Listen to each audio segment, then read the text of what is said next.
6:31. Let's take a live look at London, England, as the Queen gets ready to celebrate her 70th year on the throne. How about it? Yeah, they have a lot planned. It's a 4-day festival. What a pretty looking day they have there. I know, right? So nice and sunny. I bet it's not as humid there. Yeah. Probably not as hot there either. Probably not. So that's what we have to look forward to here. Wouldn't it be nice if we had some of that weather? They look so comfortable out there. Well, they're wearing the big hats and the big jackets. I mean, it's all pomp and circumstance, I understand, but yeah, you got to be uncomfortable. Imagine wearing those big fuzzy hats around here. Oh my gosh. This time of year. No, thank you. I got plenty to talk about. No big fuzzy hats needed. Shorts, flip-flops, that's what's needed. Sunblock, too. Don't forget that this time of the year. I see a lot of numbers close to 70. Live Oak's the cool spot at 66 right now. We're at 71 in Bainbridge and 69 degrees in Tallahassee. There are some pretty serious rains still in parts of Oklahoma and Texas. That's where most of that is going to be for a little while longer. And as that moves east, it's going to stay well north of our area. Our focus, I think, is going to start to shift south to see what's going on with that tropical energy headed towards Cuba and the Florida Keys. I don't see any of that coming up here. Instead, what I see is a lot of sunshine and some puffy white clouds this afternoon. We're probably going to have many hours up over 90. I think we could see some of the warmer spots get to the mid-90s. Lots to break down, including what's going on in the tropics and our rain chances, too. I'll have that with the full forecast coming up. And as we continue to watch the tropics for whatever might form, it's a good reminder that we are now in hurricane season. Yes, we are. Yes, and to help you prepare, we've put together the latest WCTV First Alert Hurricane Guide.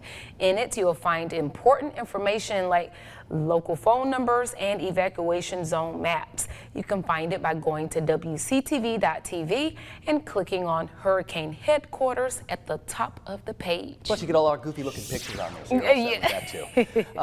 It's a great website, by the way, wctv.tv/weather. It's got all your information. The hurricane page is its own little setup, so you can go there. Good stuff all season long. All right, let's get back to news where police are continuing to investigate a shooting that happened around 6 last night. Officers responding to the 2600 block of Mission Road, finding a man injured from the shooting. Police say he will survive. No arrests yet. TPD says if you have any information about the shooting, please give them a call. A new court challenge for the state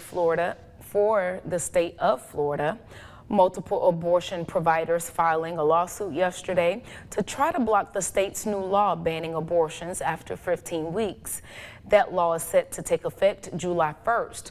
Abortion providers, including Planned Parenthood, argue the new law is unconstitutional and violates fundamental privacy rights. Defendants named in the lawsuit include Florida's Attorney General and the state Surgeon General. The time now 6:34. We're continuing to follow a developing story out of Tulsa, Oklahoma. At this hour, the campus of St. Francis Hospital is a crime scene after multiple people are killed in yet another mass shooting. Reed Binion has the latest. At least 4 people were shot and killed at a Tulsa medical building late Wednesday afternoon. Police say they believe the shooter took his own life. Right now, the suspect, we do not have an identity. That we believe we're getting close on the identity of the suspect.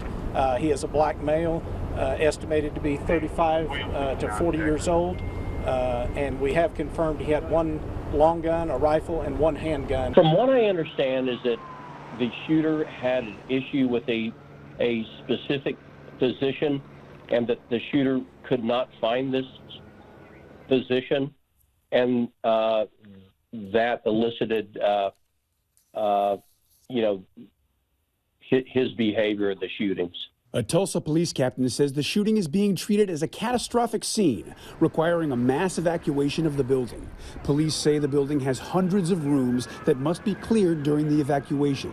The scene is fairly limited to 1 section of that floor on the 2nd floor, and officers are currently and detectives interviewing witnesses. I'm Reed Binion reporting. A White House official says President Biden has been briefed on the shooting in Tulsa, Oklahoma. The White House is closely monitoring the situation and has reached out to state and local officials to offer support. In some other news, a grand jury indicting the suspected shooter in last month's deadly grocery store shooting in Buffalo, New York.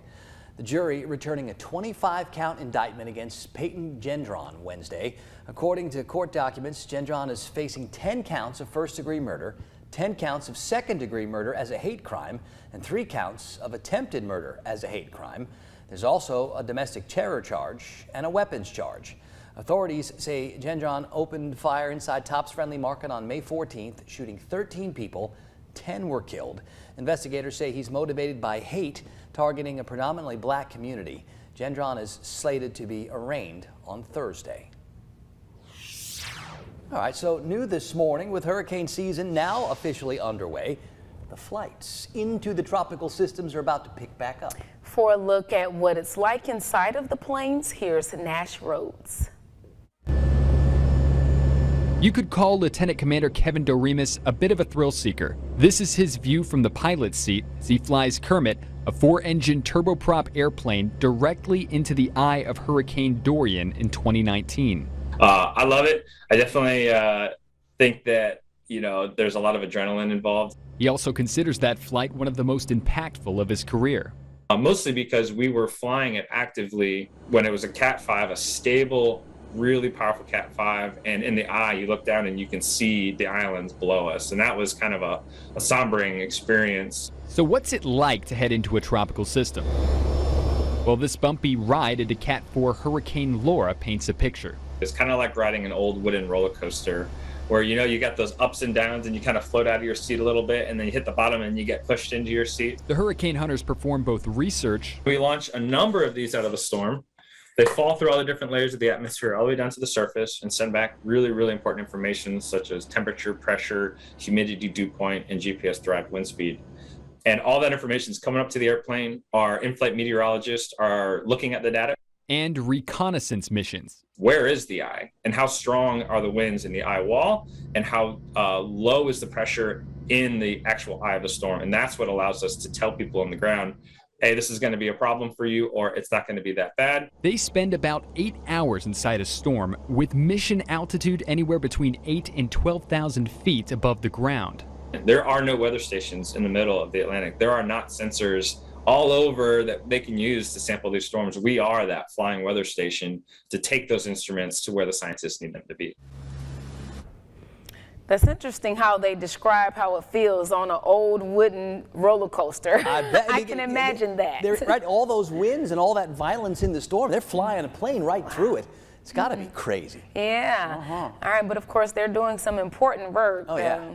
And they're getting us the data that we need to help let you know what's going on with those storms. Now, we are watching an area coming off of the Yucatan, and now this upgraded it to about an 80% chance of development over the next 2 days. Usually when we get to this level, we're really expecting something soon. So maybe we get our first classification maybe later today or tonight. We'll watch and we'll see as this energy works its way towards Cuba and the Florida Keys. There's some pretty robust convection. You see all these purples and reds colors, and we can see more sort of the blooming just maybe off the coast of the Yucatan there, north of where the earlier convection was. And what that tells me is it's a pretty healthy looking setup, and it's likely developing as we speak. Now, that is going to be something that we'll monitor very carefully, especially for parts of southwestern Florida, south of the I-4 corridor over the next couple of days. Up where we are, I think our bigger story is going to be the heat. It's going to get hot in a hurry. By lunchtime, we're up near 90, and most of the afternoon will be up in the 90s. Like we were yesterday, there will be some spots inland that get to 92, 93, 94, and I do think we're going to have lots of hours up over 90. It'll start to get a little bit more humid today, too, and that'll likely keep tonight's temperatures in more spots closer to 70. That's one area of concern. What might be a little bit more direct for us is some of these showers moving out of parts of Texas and Oklahoma, and as they work their way east, that might be able to enhance some of our chances for our typical afternoon showers that have been a little slow to get going these past couple of days and likely will be a little slow to get going again today, but we might have a better chance to see some of those showers tomorrow.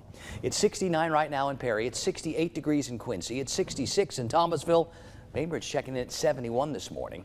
Here's the futurecast. We get through today without much. We get to tomorrow and we see maybe those enhanced chances for showers at 7, 8, 9 o'clock as that boundary gets here. But notice down south of Tampa, That's where we see all that additional moisture. That's the tropical moisture, and they could get several inches worth of rain across parts of southwestern Florida. So there's going to be a lot to watch with that. It likely has zero impact on our forecast, but of course, eyes will be on it to make sure there are no changes, no surprises for us. On the Gulf today, lots of sunshine. Winds out of the east first, southwest later. 8 to 16 and seas 2 to 4 feet. So maybe just a little breezy for the boaters. We're talking 60s and 70s with mostly clear skies. Any of that patchy fog goes away quickly. And I think this afternoon we're up into the 90s. The warm spots away from the coast can get to the mid 90s. Rain chances for today only like 20%, which means most of us are going to stay dry. A lot of overnight temperatures stay right around 70. Our best chances to get wet over the next 5 to 7 days looks to be tomorrow, and it's only about a 40% shot, which means it's not a real great chance. With a little bit of luck, we bring in some drier air for the weekend. And of course, that means more sunshine and still lots of hot.